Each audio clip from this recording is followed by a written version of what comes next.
प्रेक्षकांनो, लक्ष्मीच्या पावलांनी या मालिकेच्या आजच्या म्हणजे 2 ऑक्टोबरच्या भागामध्ये तुम्ही बघणार आहात नैनाच्या अति मूर्खपणामुळे आणि रोहिणीच्या अति आगाऊ स्वभावामुळे खरे फॅमिलीला पुन्हा एकदा त्रास झालेला आहे। तर झालंय असं की या नैनाने बसल्या ठिकाणी त्या रेकॉर्डिंगची तोडफोड केली आहे। त्या म्हणजे कलाचं जे तिने रेकॉर्डिंग केलं ना काल, त्या रेकॉर्डिंगचं तिने तोडफोड केली आहे आवाजाची आणि तिचा आवाज एडिट करून त्या रोहिणीला पाठवला आहे। रोहिणीवरच असते त्या जिन्यावर आणि आता ही कला नैना, माझं नैनाचं कला आणि कलाचं नैना होतं नेहमी।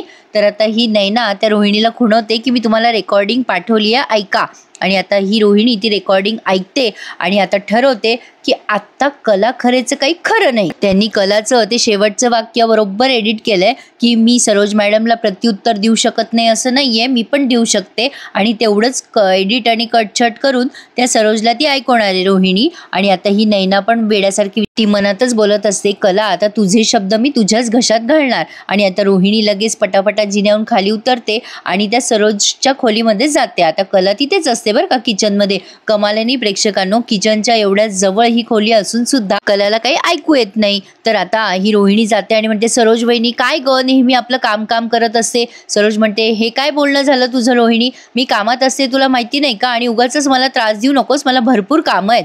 तर आता रोहिणी म्हणते, नाही वहिनी, मला तुझ्याशी बोलायचं आणि मला तुझ्याशी बोलल्याशिवाय चैन पडणार नाहीये। रोहिणी म्हणते, अगं सरोज वहिनी, तू कधीही मी आले ना तरी कामच करत असतेस। सरोज म्हणते, मग काय खोटं बोलते का मी? रोहिणी म्हणते, अगं हो बाई, तू काम करते, तुझं सगळं लक्ष बिझनेसकडेच असतं, तुझं थोडं घराकडे पण लक्ष दे। तू साध्या सरळ स्वभावाची आहे ग सरोज वहिनी, जोपर्यंत मी तुला माझ्या मनातलं सांगत नाही ना तोपर्यंत मी इथून जाणारच नाहीये। सरोज म्हणते, नको नको मला त्रास देऊ रोहिणी, जा ना, मला काम करू दे ना। आणि आता रोहिणी त्या कलाची रेकॉर्डिंग ऐकवते सरोजला, तिला म्हणते, सरोज वहिनी हे तू आधी ऐक। तर आता तिने कलाचं बोलणं त्या सरोजला ऐकवलंय। ते बोलणं असं असतं की कला म्हणते की अगं काय न सरोज मॅडम जरा फटकळेत, म्हणजे मला त्यांना प्रत्युत्तर करता येतं पण मी करत नाही आणि त्यांचं ना खूप काही चुकतंय, असं अर्धवट रेकॉर्डिंग तिने सरोजला ऐकवलंय।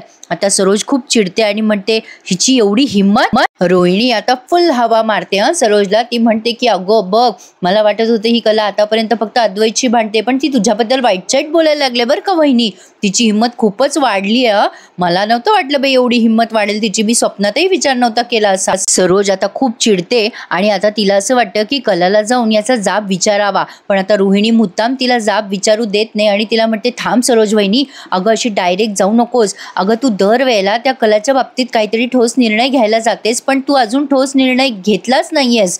तिला कधी तू बाहेर काढलं का या घराच्या? नाही ना सरोज वहिनी, आतापर्यंत तू अद्वैतला एकट्याने वाढवलंयस, पण त्याच्या बायकोसमोर तुझी किंमत शून्य केली आहे त्याने। आता सरोज चिडते आणि म्हणते, रोहिणी वाटेल तसं बोलू नकोस।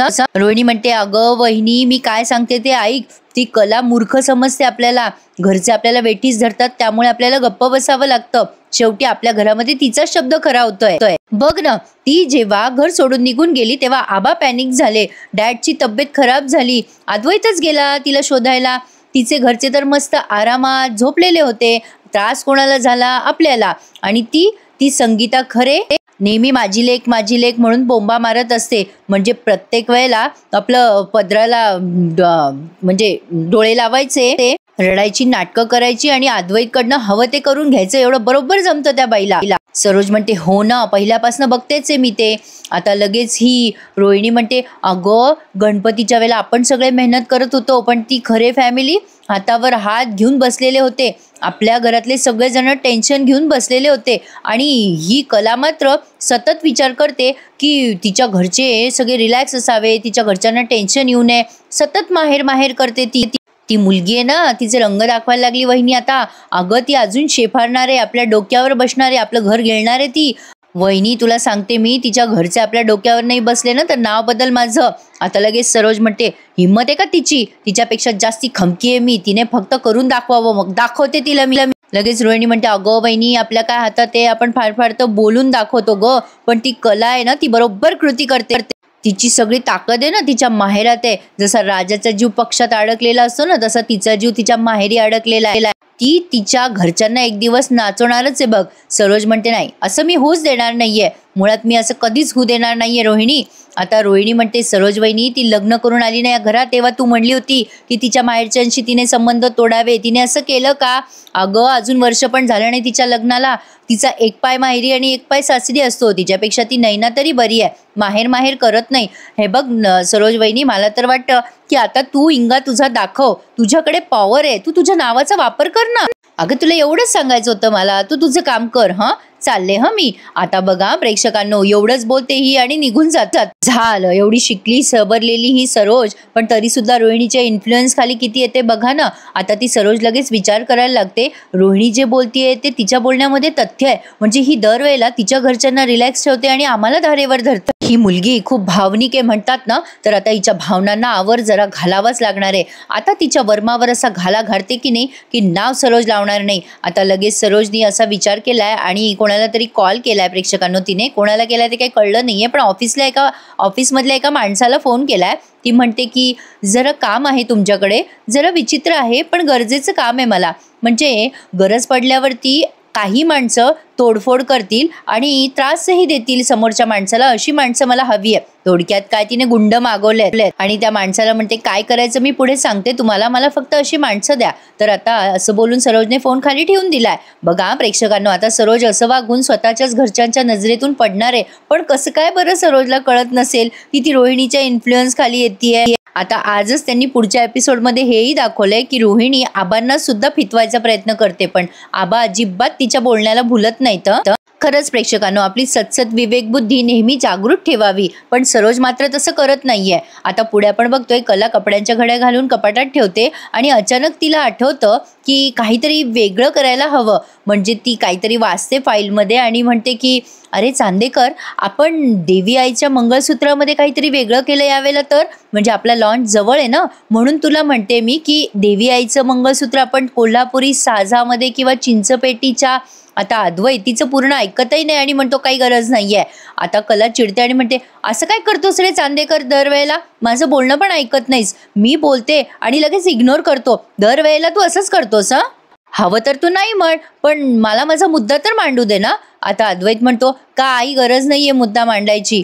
नाही म्हणजे आपली श्रद्धा जशी आहे तशी चालू दे. आबांना अजिबात आवडत नाही देवीसोबत किंवा देवीच्या कुठल्याही अलंकारासोबत छेडछाड केलेली. कला म्हणते हो मला माहिती आहे, आजोबांसाठी प्रथा आणि परंपरा खूप महत्वाची आहे. आता अद्वैत म्हणतो हो, पण मला ही आयडिया आधी सुचली होती, तुला सुचली आहे म्हणून जास्ती नाचू नकोस. मी मागच्याच वर्षी हे सगळं करून बघायचा प्रयत्न केला होता. मी मागच्या वेळेला देवी आईच्या मूर्तीचं मंगळसूत्र डायमंडचं केलं होतं, पण ते आजोबांना आवडलं नव्हतं. आता कला म्हणते अरे हो, ते तू मॉडर्न केलं होतंस म्हणून नसेल आवडलं आजोबांना. पण हे बघ, आपण जर जुन्या पद्धतीने आणि अगदी छान कलाकृतीला साजेसं, परंपरेला साजेसं असं मंगळसूत्र डिझाईन करून दिलं तर मी डिझाईन करते आणि तुला दाखवते. मग आता अद्वैत म्हणतो मी डिपार्टमेंटचा हेड आहे, मी ते अजिबात अप्रूव्ह करणार नाही खरे. आता कला म्हणते तुला जे करायचं ते कर, मला जे करायचं ते मी करेन. अद्वैत तिला म्हणतो हे बघ खरे, फायनल डिसिजन मीच दिलं. आता कला त्याला म्हणते अजिबात नाही, फायनल डिसिजन चांदेकरांचा असेल आणि तो म्हणजे आबा चांदेकरांचा. तुला डिसिजन घेता येईल की नाही हे तूच ठरव. प्रेक्षकांनो, कला जशाला तसं वागते ते जरा बरं आहे, नाहीतर अद्वैत उगाचच तिची कोंडी करून ठेवेल. मला आवडतं कलाचं उत्तर देणं. असो, तर आता कलाने अद्वैतचं तोंड गप्पच केलंय असं म्हणायला हरकत नाहीये. पण आता लगेच त्यांनी पुढच्या सीनमध्ये असं दाखवलंय, एक भयंकर आणि खूप असे वेगवेगळे गुंड आलेत या खरेंच्या फॅमिलीमध्ये आणि आता ते या खरेंना धक्काबुक्की सुद्धा करतात. ही कलाचे आई वडील त्यांना थांबवतात, पण ते खूप धक्काबुक्की करतात तिच्या वडिलांना आणि त्यांच्या घरातलं सगळं सामान अस्ताव्यस्त करतात. आणि हा सीन त्यांनी जवळपास बऱ्याच वेळ दाखवलाय, त्यामुळे आपला आजचा रिव्ह्यू जरा लहान झालाय. आणि आता ही काजल त्यांना थांबवायचा प्रयत्न करत असते, पण ते खूप ओरडतात यांच्यावर आणि म्हणतात ए चला रे, हप्ता भरला नाही यांनी, चला यांचं घर नुकसान करून टाका, हे आपलं नुकसान करताय ना. आता नेहमीप्रमाणे संगीताताई लागतात रडायला आणि ही काजू रडत रडतच आता या कलाला फोन लावते, कारण ते प्रचंड घाबरलेले असतात की हे काय संकट आलंय आपल्या घरावर. आता कला डिझाईन तयार करत असते आणि फोन उचलते आणि म्हणते काजू काय झालं, तुझा आवाज असं काय येतोय. काजू लागते रडायला आणि म्हणते ताई अगं इथे काही गुंड आली आहेत ग आणि आपल्या घराचं खूप नुकसान करतायत ते. आता खूप आरडाओरडा करायचा आवाज येतो कलाला. कला म्हणते काजू काय झालंय, अगं तू अशी रडतेस का, मला सांगशील का नेमकं काय झालंय ते. मग काजू तिला सांगते की अगं हे लोक आलेत, हे म्हणतात की तुम्ही आमचं नुकसान केलं, आम्ही तुमचं नुकसान करू, अगं आपल्या घरातलं सामान फेकतायत ग ते. आता कला म्हणते तुम्ही घाबरू नका, मी पोहोचते लगेच तिकडे. काजू म्हणते ताई लवकर ये, अगं हे लोक खूप नुकसान करतायत ग आपल्या घराचं. आता ही कला जशी आहे तशी पटकन पर्स घेऊन निघते. अद्वैतला काही कळे ना नेमकं काय चाललंय हिचं. अद्वैत विचार करतो ही कुठे गेली गडबडीमध्ये, आणि अद्वैत विचार करतो की चार भिंतीत विचारायचं काही कारण नाहीये हिला. आता आबांसमोरच विचारतो हिला नेमकं काय झालंय ते. आता ही कला आबांच्या समोर जाते. आबा तिथे हॉलमध्येच बसलेले असतात. अद्वैत पण लगेच मागे मागे येतो हिच्या पळत पळत आणि म्हणतो का ग खरे काय झालं, अशी का पळत निघालीयस, कुठे चाललीयस तू.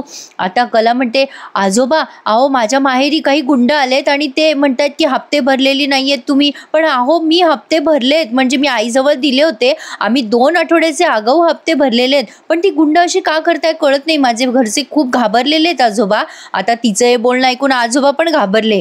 अद्वैत म्हणतो थांब खरे मी येतो तुझ्या सोबत. आजोबा म्हणतात बरं बरं जा अद्वैत, पण तिथे जे काय होतं ते कळव मला. आता अद्वैत म्हणतो हो हो आबा मी कळवतो. आता हे दोघे जण पटकन निघालेत कलाच्या माहेरी जायला. पण आता पहा प्रेक्षकांनो, कला जाते न जाते तोच रोहिणी त्या आबाजवळ येऊन बसते आणि म्हणते काय हे अहो डॅड, ही अशीच जर सारखी माहेर माहेर करत राहिली तर देवी आईची मूर्ती कधी बनवणार आहे कोणास ठाऊक. मला नाही वाटत वेळेमध्ये ही देवी आईची मूर्ती बनवू शकेल. आपण यावर्षी दुसऱ्या कोणाला देऊया का मूर्ती बनवायचं काम. नाही म्हणजे अद्वैतवर किती कामाचं प्रेशर आहे आणि शिवाय कलामध्ये जास्तीच अडकलाय तो. मागच्या वर्षीसारखं यावर्षी असं अडकलं नाही पाहिजे ना डॅड काम, म्हणून मी तुम्हाला आपलं सुचवते पर्याय.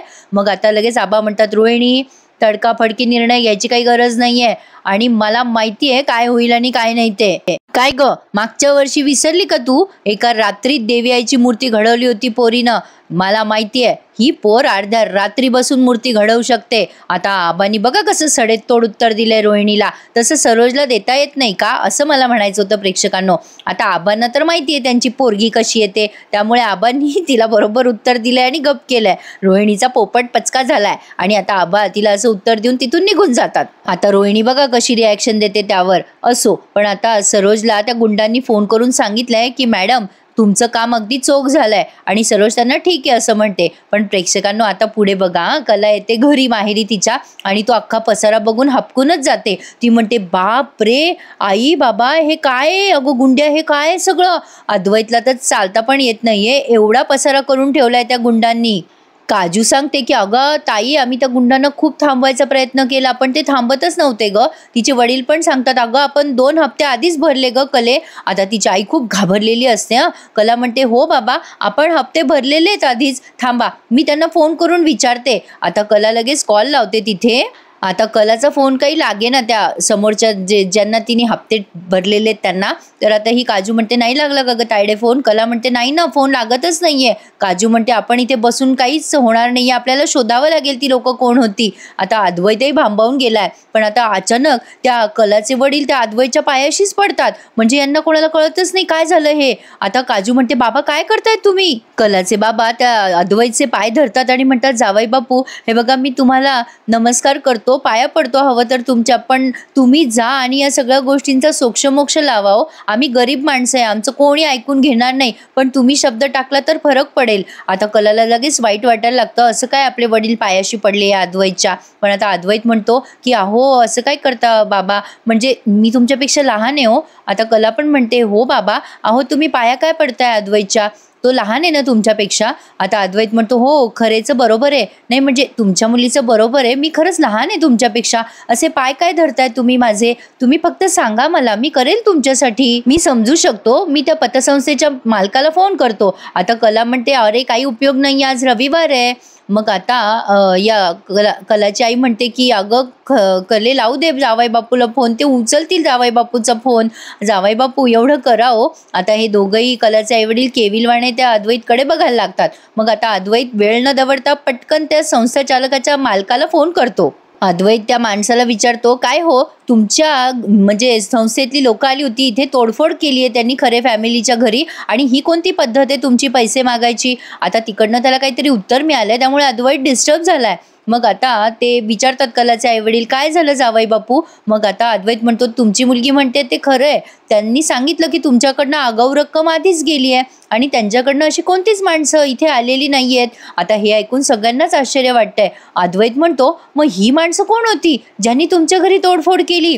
आता संगीताताई पण घाबरतात. त्या म्हणतात, बापरे, ही माणसं कोण होती? आमच्या जीवावरच उठली होती की. आता कला पण घाबरते. अरे देवा, हे काय गौडबंगाल आहे. आता बघा प्रेक्षकांनो, त्यांनी थोड्या वेळानंतरचा सीन घेतलाय. आता अद्वैतला पाणी वगैरे दिलंय त्यांनी. अद्वैत थोडासा सेटल झालाय आणि कला, तिची आई आणि काजू सगळे घर आवरण्यात व्यस्त आहेत. आता ते कलाचे वडील अद्वैतशी गप्पा मारतात की अद्वैतराव, बरं झालं तुम्ही फोन केलात. आमच्यासारख्या लहान माणसांचा चेहराही कोणी ओळखत नाही हो. आम्हाला तर काही समजेना कोण माणसं होती, कशापायी त्यांनी हे सगळं केलं, काय झालं असेल हे सगळं. अद्वैत म्हणतो, मला पण कळेन असं झालंय, अचानक कसं काय घडलंय हे सगळं. आता या कलाचे बाबा म्हणतात, कोणीतरी मुद्दाम केलेलं दिसतंय हे सगळं. आता काजू यांचं बोलणं ऐकत असते अधूनमधून. आता तिचे वडील म्हणतात, पण कशापायी केलं असेल हे सगळं? आम्ही गरीब माणसं, आम्ही कोणाच्या आधात न मध्यात, म्हणजे तसं आम्ही पैशाचे हप्ते सुद्धा आधीच भरले, 2 हप्ते भरलेत. मग आता अद्वैत म्हणतो, हो, मला पण कळत नाहीये की नेमकं हे का आणि कशासाठी केलं असेल कोणी, आणि मुळात ही वेगळी माणसं आहेत तरी कोण? आता माहिती नाही प्रेक्षकांनो, हा प्रश्न उद्भवलाय. पण आता हा भाग ना त्यांनी इथेच संपवलाय. आज त्यांनी खरंच विशेष असं काही दाखवलेलं नाहीये. खूप मोठं फापट तुम्हाला सांगायचं, उगाच काहीतरी मोठा रिव्ह्यू करण्यात काही अर्थ नाही ना प्रेक्षकांनो.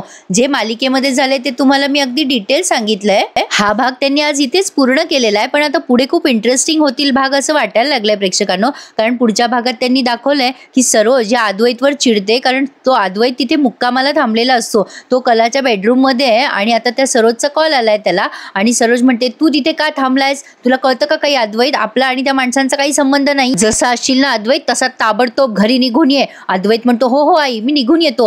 आता तो घरी जायच्या गडबडीत असतो आणि मोबाईलचं चार्जर घेतो. तर आता त्याला बसतो शॉक, कारण खाली पाणी सांडलेलं असतं. आता अद्वैत कलाला म्हणतो, बापरे, मला शॉक बसला. आता कला म्हणते, शॉक काय बसला? अरे एवढं रिॲक्ट करतोय जसं काही शॉर्ट सर्किट झालंय. इतकुसा तर शॉक बसलाय, पाण्यात कशाला उभा आहेस तू खाली? आता अद्वैत बाहेर येतो आणि म्हणतो, शी, काय ओलं ओलं आहे या घरामध्ये. आता कला चिडते आणि म्हणते, तू गप्प बस, माझ्या घरावर टीका करायचं सोडून दे. जसं आहे तसं हे माझं घर आहे चांदेकर. उगाचच माझ्या घराला नावं ठेवू नकोस आणि तुला थांबायचं नसेल तर जा. आता अद्वैत तिला कुचकं बोलतो, म्हणतो, नाही, मला पण थांबायचं नाहीच आहे या घरामध्ये. आणि हे ऐकल्यावर कला त्याच्याकडे रागाने बघायला लागते. आता बघूयात उद्या या दोघांची नोकझोक कशी होते ते. तसं ही मालिका यांच्या नोकझोकवर पूर्ण बेस्ट आहे. छान मालिका आहे. कसा वाटला भाग कळवा. नेहमीप्रमाणे लाईक, शेअर आणि सबस्क्राईब करायला विसरू नका. धन्यवाद.